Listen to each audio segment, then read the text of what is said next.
Hello, world. Welcome to episode 137 of the Jimmy Canz Show. It's a classic triple card retrospective. It is SummerSlam 1991. A match made in heaven, a match made in hell. Let's talk about it. All right. For the second time in 4 years, the event held at Madison Square Garden, New York City. It was broadcast live on pay-per-view, later released on VHS, courtesy of Coliseum Video.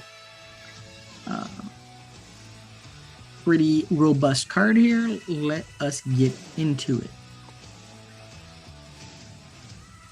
All right, 6-man to start the show. Slick's stable of the Powers of Pain, consisting of Hercules and Paul Roma, along with the Warlord, also managed by Slick, taking on the trio of the Dragon, the Texas Tornado, Kerry Von Erich, and the British Bulldog, Davey Boy Smith. These 6 men are all jacked to the gills. Babyface trio gets a W here. Not a big shock. Slick's group didn't even get an actual entrance on this particular pay-per-view show. I mean, they get the pre-match intro stuff. There was some backstage stuff, I think, or commentary talk. I can't remember. And all of a sudden, you cut to the ring, and they're in the ring. So, not a good sign when you get the quote-unquote jobber entrance on a pay-per-view. Next up, for the IC title, Perfection versus Excellence, as the Intercontinental Champion, the Mr. Perfect, now managed by Coach, takes on the Excellence of Execution himself, Bret Hitman Hart. Perfect was suffering a legit back injury here.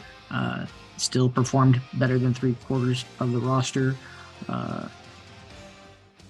Bret and Perfect put on probably the best IC title match since WrestleMania 3 here. Even with the broken tailbone, bulging discs, Perfect is bumping all over like a madman. Much respect for that guy. Stu and Helen in the crowd for this match, so you pretty much kind of know which way the finish is going to go here. Bret, very slick counter transition into the sharpshooter. More props to Henning here for taking the finishing spot. It had to be an absolute agony the way Bret was wrenching back on that sharpshooter, given his back issues. But, he obviously submits. So your winner and new Intercontinental Champion, Bret the Hitman Hart. This kind of helps springboard his singles career. Our third match of the night saw Typhoon and Earthquake, the natural disasters, with the Mouth of the South and Jimmy Hart in their corner, taking on the Bushwhackers, who had the 8th wonder of the world, Andre the Giant, out there with them. Man, was sad seeing Andre at this point in his life. What a shell of a competitor he was at this point. Very, very sad. Health was obviously very, very bad, deteriorating quickly. He can hardly move. He needs crutches to even walk at this point. But this was a typical Bushwhacker comedy shtick, all over the place. Butt biting, marching around, licking, yada, yada, yada. But the bigger, team, the Disasters, get advantage, a little back and forth, a little over 6.5 minutes. Quake hits a Quake splash on Luke for the 3. Post-match, the Disasters advance on Andre, like they're going to, try and take out Andre, who ends up being saved by the recently signed, relatively recently signed Legion of Doom. The $1 Million Man, Ted DiBiase, with Sensational Sherry, puts his $1 million title on the line here against Virgil. You know, Virgil was about to lock in the $1 Million Dream, but Sherry jumps in, hitting him. And we think we have a DQ, but instead the official sends Sherry out, continues the match. Now, this is not a sanctioned title, keep in mind. So, you know, that could have changed hands right there on that DQ decision. So, you know, if they had gone that route, so why not just, you know, award the title to Virgil and move on? But anyway, we get a ref bump. DiBiase removes the turnbuckle. Virgil puts on the brakes, sends Ted's head into the exposed steel, and gets the 3 and captures the $1 Million title. And I guess maybe they wanted him to actually get a win to cap off, you know, the story arc there. I mean, any way you look at it, you know, he gets the title, but that's the direction they went with that one. Next up, the jailhouse match, featuring the Mountie with the Mouth of the South, Jimmy Hart, taking on the Big Boss Man. The stipulation here was that the loser had to spend the night in a local New York City jail. Boss Man gets the win with an Alabama slam at the Boss Man slam.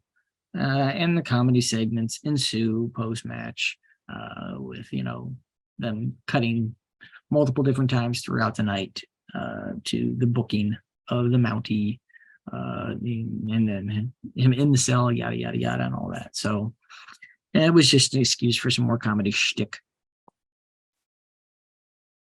Tag titles are on the line next in a street fight. As champions, Brian Knobbs, Jerry Sags, and Nasty Boys. Again, busy night for Jimmy Hart, Mouth of the South, Jimmy Hart out there with the Nasty Boys, taking on the Road Warriors, Hawk and Animal. Legion of Doom, all 4 men in normal gear for a street fight, tagging in and out like a normal match. You know, what was the point of making this a street fight? Anyway, this ends with a doomsday device on Sags. So your new champions, Animal and Hawk, the Legion of Doom.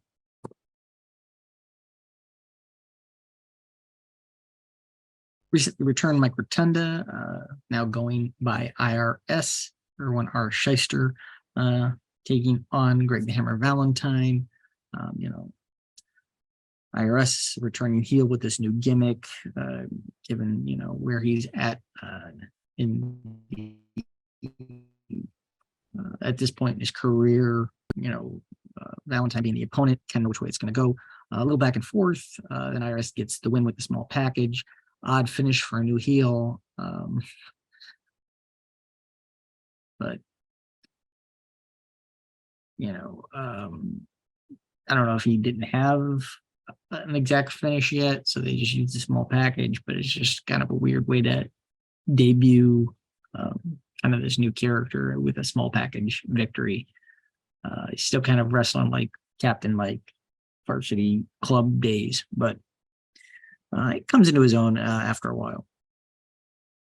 And then, you know, main event, a 3-on-2 handicap match here as the Triangle of Terror, General Adnan, Colonel Mustafa, Sergeant Slaughter, facing the tandem of the Ultimate Warrior and the WWF champion, Hulk Hogan. Sid Justice serving as special referee. I mean, is there any doubt, you know, how this one's going to go, given the fact that it's Warrior and Hogan teaming together? You know, they stand tall at the end, no big surprise. And then after this actual match and long posing, you get the wedding ceremony of the Macho Man Randy Savage and Miss Elizabeth to close the show.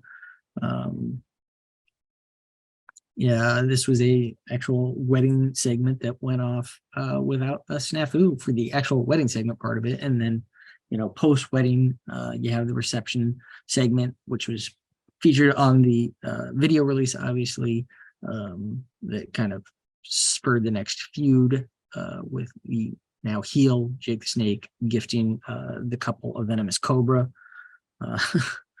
So yeah, that was kind of the SummerSlam 91.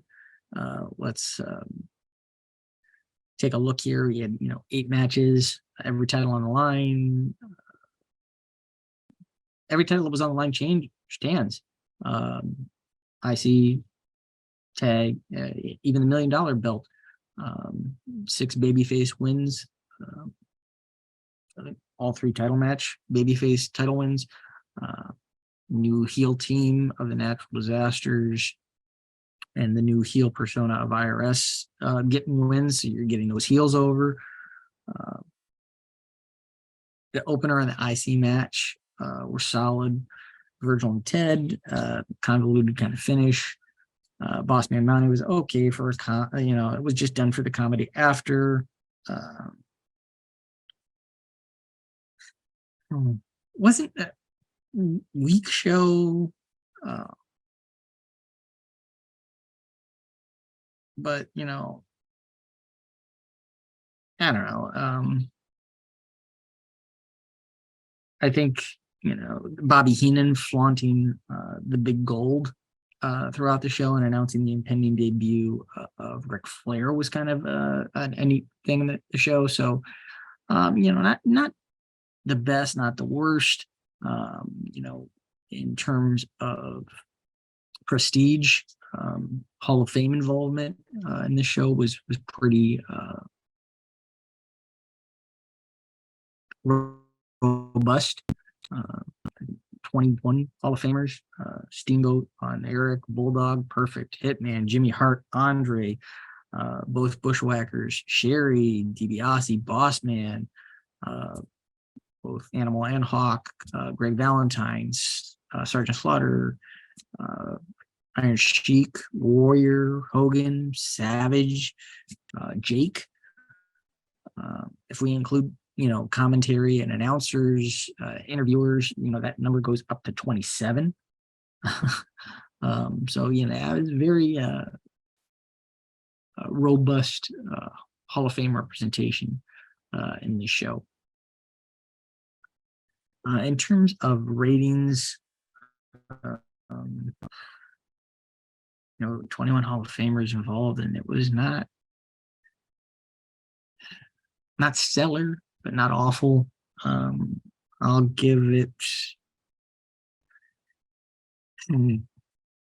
a 4 out of 10. So there you have it. Keep an eye out on the channel for your next retrospective. It will be Clash of the Champions Fall Brawl, which was the 16th Clash of the Champions event. So give us a like, share, subscribe wherever you are. Hope you're doing well. Take care of one another, and I'll see you when I see you.